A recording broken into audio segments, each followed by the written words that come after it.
You're driving along. There's a white SUV in front of you. They're a quarter mile ahead, and they put on their turn signal to indicate they're going into the Walgreens parking lot. You start slowing down. They start turning. You slow down more. They're still turning. You slow down even more. And somehow they still have not completed the turn. And now you're having to brake more aggressively because the turning SUV has damn near come to a complete stop. When did people forget how to turn? No, seriously, I am genuinely asking because this has been my pet issue for years. And I've talked about it before, but I've never given it its own video. And I feel like now's the time because I need to believe I'm not the only one who's suffering under drivers who make catastrophically slow turns. I cannot tell you how many times I've nearly had an accident over somebody slowing to a glacial pace just to make a turn into, I don't know, a Longhorn Steakhouse. And I'm not saying you should just turn all wild and hectic, just do a barrel roll in your Honda shoebox and wipe out the teenagers standing around a Mazda Protege, hitting the yard and complaining about not having any more third places.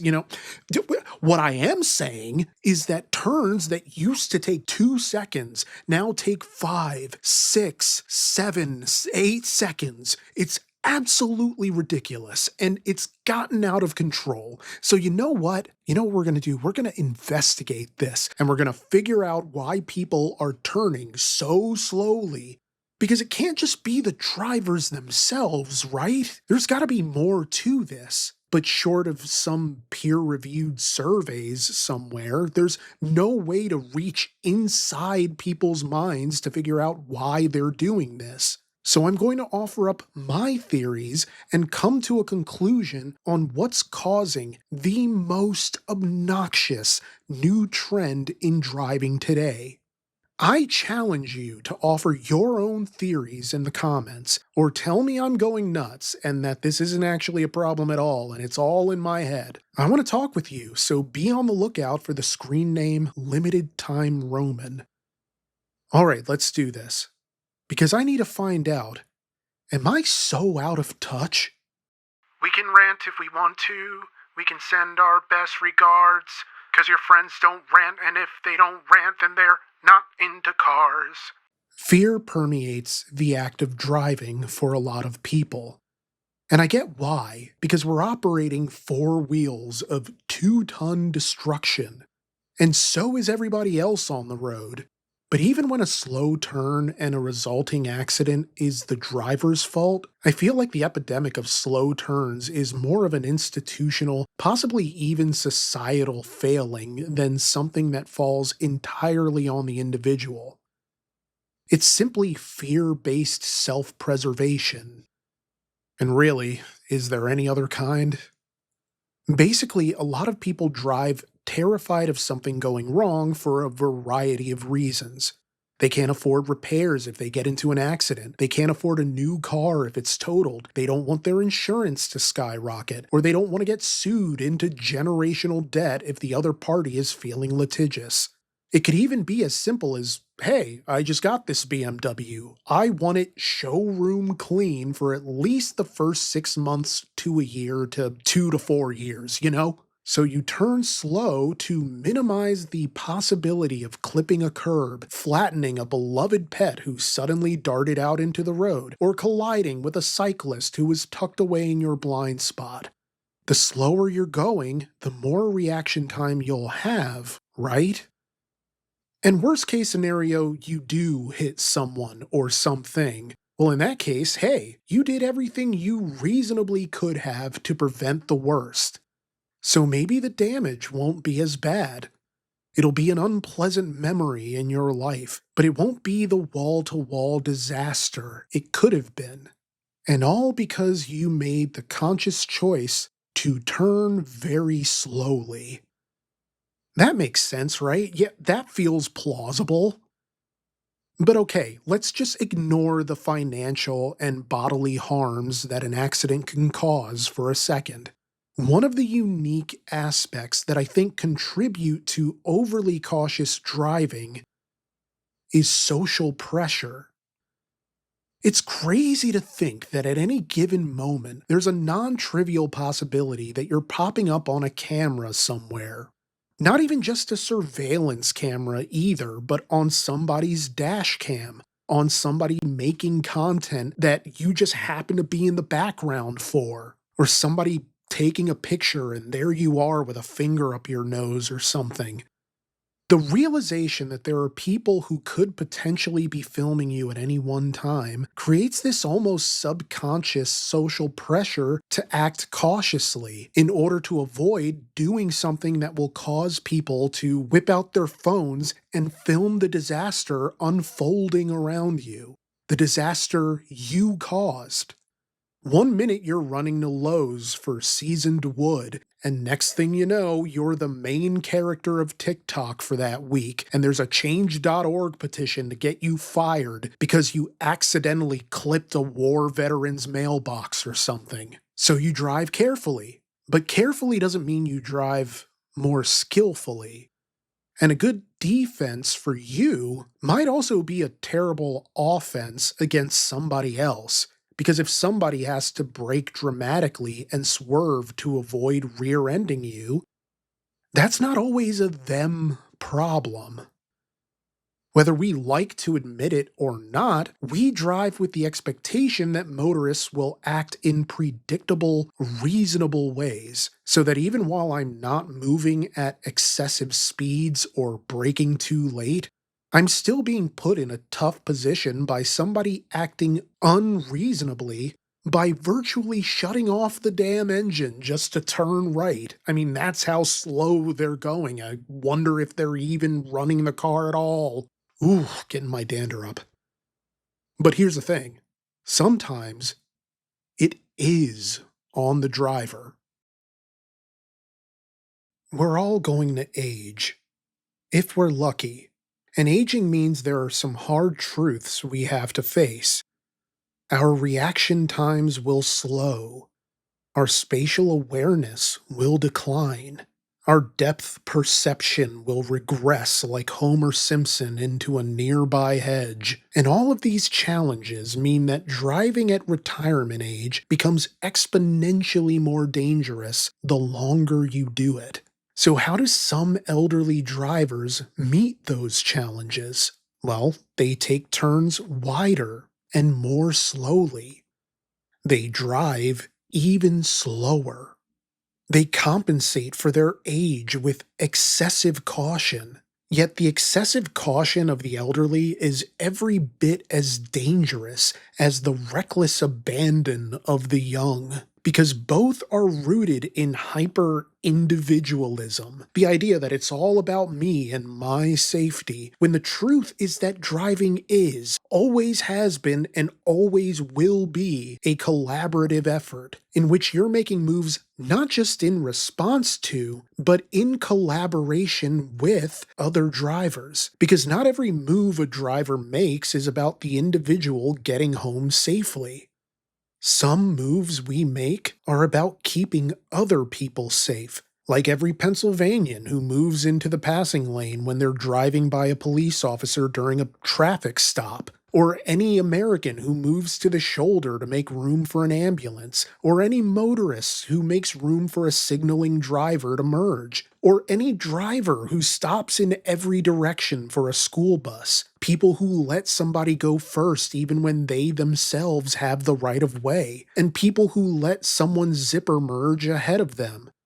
I think sometimes we collectively forget that we're all in this together, by which I mean the road and its hazards belong to all of us, and so we have to take care of each other as best we can. But I feel like that gets lost when driving becomes more individualistic. And I feel like that happens with the young, but it also happens with the elderly too, and perhaps even more often. For the young, it's about finally having freedom, and for the elderly, it's about holding on to what freedom remains. In both cases, an accident means you're probably going to lose your driving privileges. For 16-year-old Trevor, he'll be grounded, or he'll have to retake some courses, or he'll have to get a job to pay back the damage. Provided he came out of the accident in one piece, it won't be the end of his journey as a driver. But for 79-year-old Daniel, it just might be. So he goes super slow because his eyes aren't what they used to be, and he doesn't want to risk an accident and the possibility of losing his freedom. Or maybe he doesn't even realize that his sight is in decline. Maybe he's in denial. Which ties into the overarching thesis of this section. And it's that cognitive decline will likely set in on an elderly driver long before they realize it's time to hang up the keys. In some cases, something bad has to happen first before an elderly driver decides to step away from driving for good, or before they have that privilege taken away from them. And it's a tragic circumstance that it ever has to happen that way.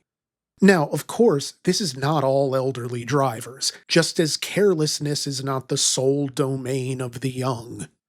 In 2022, the CDC reported that roughly 52 million licensed drivers in the United States were age 65 or over, an increase of 77% over an 18-year period. Yet, while the majority of that 52 million drive safely, or at least safely enough not to end up as part of the statistics for accidents among the elderly, the CDC would go on to note that drivers 70 years of age or older have the highest fatal crash rates per 1,000 crashes when compared to middle-aged drivers. Excessive caution can be good in some ways, you know? You're proactive about your personal health, your cognitive health, your financial health, etc. But on the road, reasonable caution is a good thing, but excessive caution is dangerous. Driving far, far below the speed limit, making slow turns, blasting your high beams because you can't see at night without them, all of these things are dangerous. Other motorists are anticipating predictable motion, understandable decisions and choices, and this doesn't always happen with the elderly. And again, it's not just the elderly, but I do feel like some of these issues are the primary domain of the aged driver. A driver who means well and who wants to get home safely every bit as much as you do, and wants you to get home safely as well. But honestly, how many of us are going to know we need to hang up the keys before something bad happens? How many of us will make that decision before it's made for us? And I don't know. I can't really answer that. I don't even know that I can answer it for myself. I mean, I guess these overly cautious drivers shouldn't be on the road in the first place, but it also doesn't really feel like my place to make that decision. I mean, I want people to be able to move freely, but I also don't want to be imperiled, you know? And I don't want any of my loved ones to be imperiled either. I don't want you to be imperiled. And I know plenty of elderly drivers who are sharp as a tack. It varies. It really does. It's a case-by-case basis. Maybe the answer is retesting drivers once they reach a certain age, but I don't know. There's just something that seems vaguely backwards about that. So I really don't know what the answer is, other than people having the good sense to walk away when they know it's their time to stop driving. But human nature is such that we want to be able to move freely when we want to, for as long as we want to. So in that sense, if this is the fault of the elderly, I get it, but I still hate it.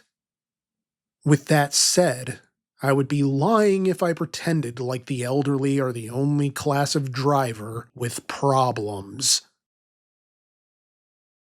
You ever feel like somebody gets their license at 16 and then their skill tree is just sort of locked? All their driving skills are frozen at the level they were at when they first got their license, and no amount of daily repetition actually seems to make them a better driver.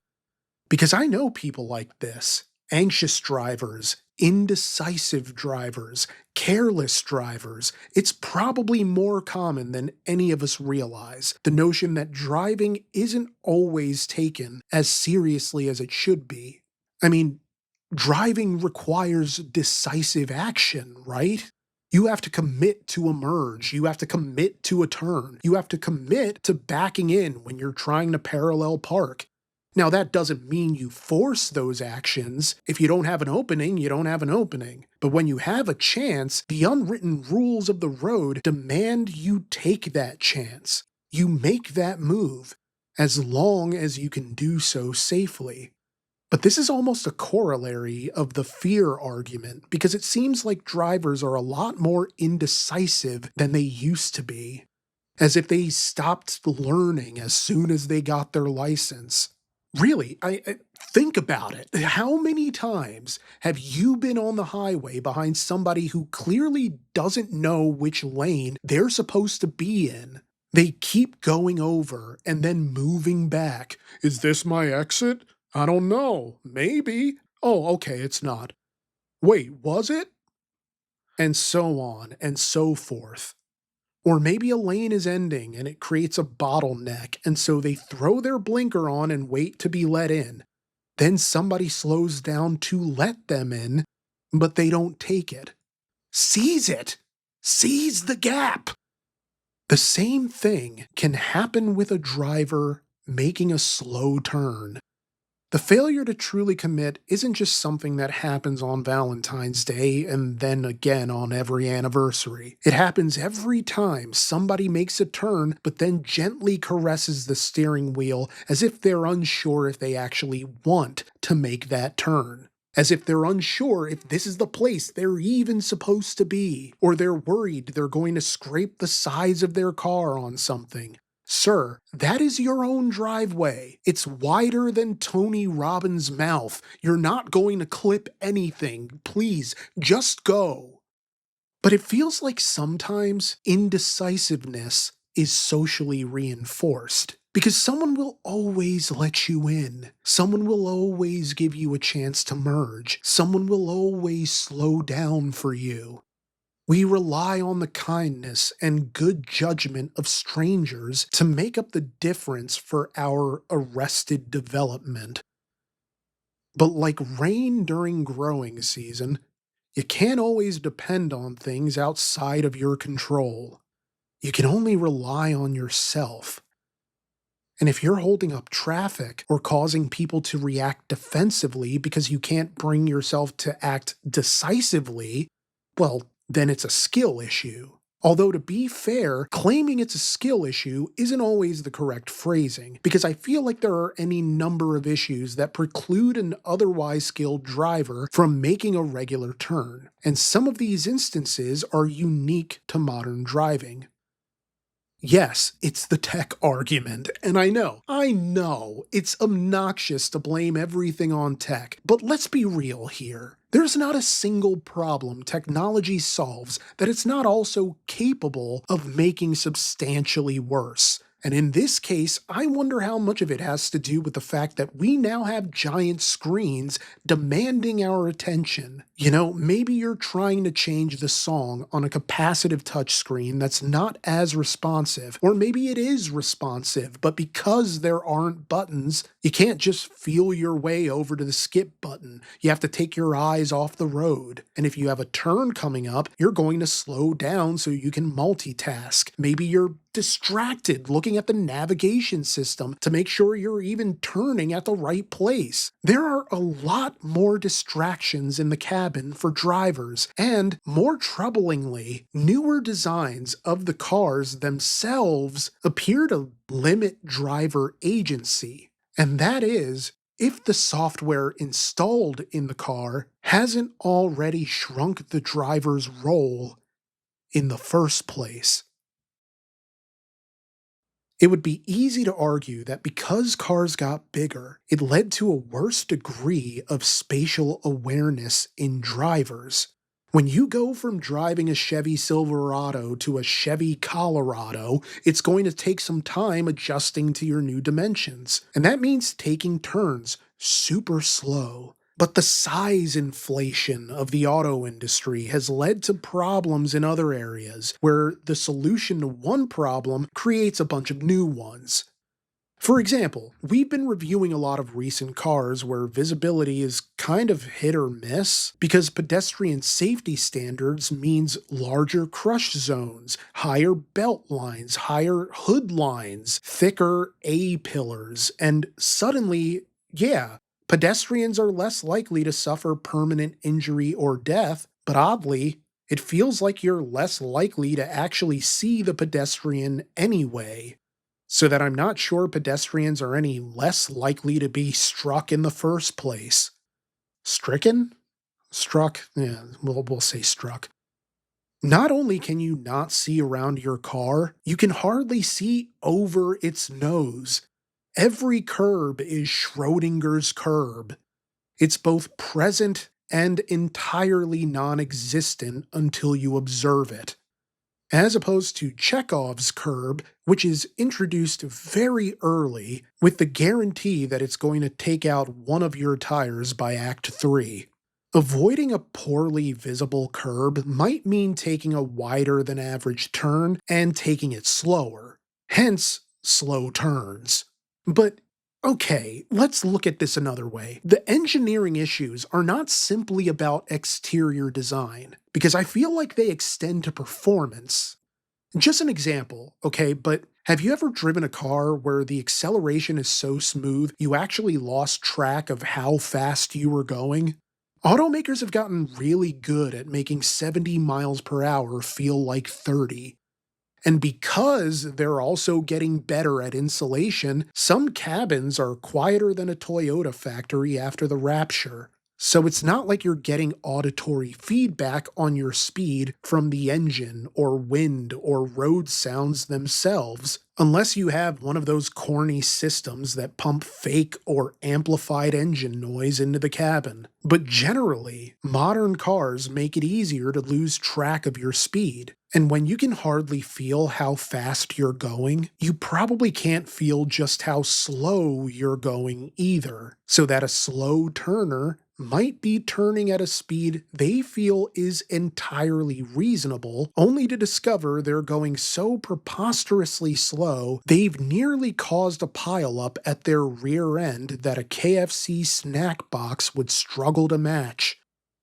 And then there's the driver assistance tech. Yeah, the driver's assistance tech. I'm not going to pretend that these aren't nice features to have. I love a good backup camera. I love blind spot monitoring. It's a net positive, but only if you exclusively drive cars that have these features. Because if you daily a car that has lane keep assist, lane change assist, rear view camera, surround view camera, automatic emergency braking, and blind spot monitoring, but then you either borrow a car or you end up buying something lower tech that doesn't have those features, or those features get locked behind a paywall and you just don't have them anymore, you might find that you've unintentionally caused whatever natural driver instincts you had to atrophy.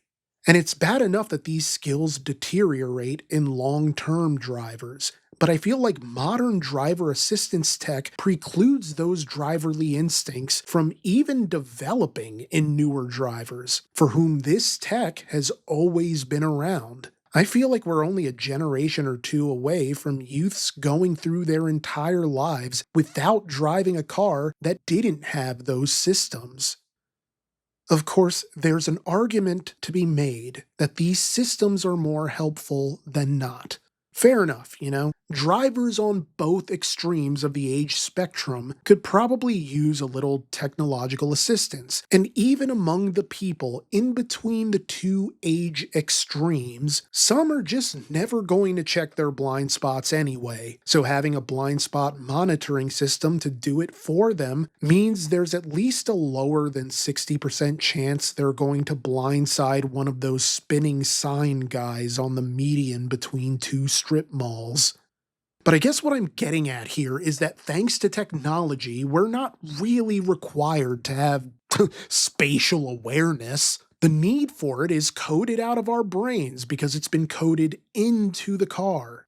You don't check your blind spots because you figure, the car will warn me. It's a weird sort of paradox, or maybe a form of irony, that the systems designed to curb bad driving just went around and made more bad drivers, more careless drivers, the kind of driver that might turn extra slowly because these systems have given them an unearned sense of their own driverly skill. People who are so insulated in the echo chamber of their car's cabin that they don't think there's anybody else on the road who they need to take into consideration. And so they turn slow because they can. It's their right. This is how you're supposed to do it. I'm being safe. I'm a good driver. No, I'm a great driver. And all the while, they rely almost entirely on a driver assistance system that sounds like some kind of blood pressure medication. Let your doctor know if iActiveSense is right for you. Don't use iActiveSense if pregnant, planning to become pregnant, have previously been pregnant, or were the result of a pregnancy. iActiveSense. Turn your commute into contentment.